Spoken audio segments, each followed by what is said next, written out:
সময় চলিয়া যায় নদীর স্রোতের প্রায়।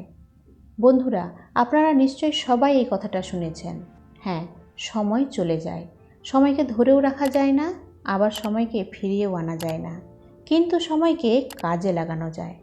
আপনি যদি সময়কে সঠিকভাবে আপনার কাজে লাগান, তাহলে কিন্তু সময় আপনাকে অনেক কিছু দেবে, আপনার জীবন পরিবর্তন করে দেবে। চলুন বন্ধুরা, জীবন পরিবর্তনের একটা গল্প আমরা শুনে নিই এই সময়ের উপরে। এক গ্রামে এক বৃদ্ধ ব্যক্তি বাস করত। তার একটিই মাত্র ছেলে ছিল, কিন্তু ছেলেটি খুবই অলস আর বেকার ছিল। কোনো কাজই সে করতো না, পাড়ায় পাড়ায় ঘুরে বেড়াতো আর বন্ধুদের সঙ্গে আড্ডা দিয়ে সময় কাটাতো।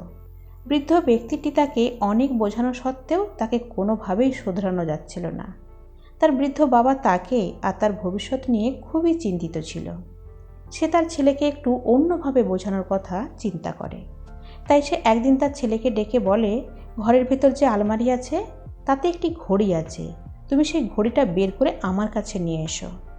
ছেলেটি আলমারি থেকে ঘড়িটি বের করে নিয়ে বাবার কাছে আসে।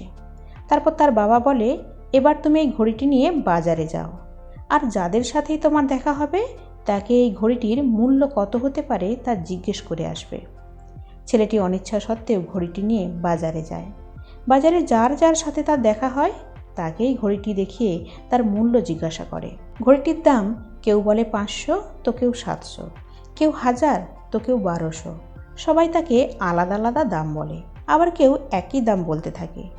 ছেলেটি ঘড়িটি নিয়ে বাবার কাছে আবার ফিরে আসে আর তার বাবাকে বলে, বাবা, এই ঘড়িটির দাম সবাই নিজের হিসেব মতো বলছে। কেউ বলছে 500, তো কেউ 700, কেউ 1000, তো কেউ 1200।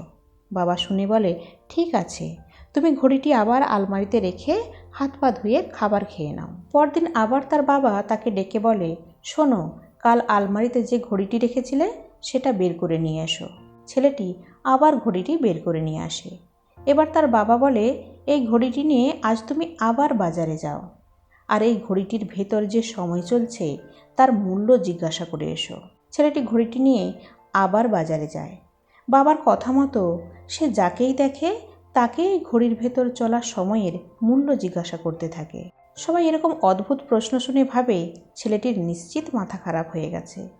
কেউ কোনো উত্তরই দেয় না। সবাই তার প্রশ্ন শুনে হাসাহাসি করতে থাকে, মজা করে তাকে নিয়ে। ছেলেটি খুব বিরক্তি বোধ করে তাদের আচরণে। তারপর বাজারে সে এক বৃদ্ধ দোকানদারকে দেখতে পায়। তার কাছে গিয়েও ছেলেটি ওই ঘড়ির ভেতর চলা সময়ের মূল্য জিজ্ঞাসা করে। বৃদ্ধ দোকানদার ছেলেটির দিকে তাকায় আর বুঝতে পারে ছেলেটি তাকে ঠিক কী জিজ্ঞাসা করছে। সে খুবই ব্যস্ত ছিল, তবুও সে কিছুটা সময় বের করে ছেলেটিকে বলে, তুমি এই যে সময়ের কথা বলছো না, আর যে সময়ের মূল্য তুমি জানতে চাইছো, সেই সময়ের মূল্য কেউ নির্ধারণ করতে পারবে না। কোটি টাকা দিয়েও তুমি জীবনের একটা সেকেন্ডও ফিরিয়ে আনতে পারবে না। সেই জন্য সময়ের সঠিক ব্যবহার করো। সময়ের ভালো আর খারাপ দুটো দিকই আছে। খারাপ দিক হলো যে সময় কেটে যায় তাকে তুমি আর কখনো ফিরিয়ে আনতে পারবে না। আর ভালো দিক হলো এই মুহূর্তে তোমার হাতে যে সময় আছে তা তুমি অনেক ভালো কাজে লাগাতে পারো। সময় সবার কাছে সমানভাবে বরাদ্দ।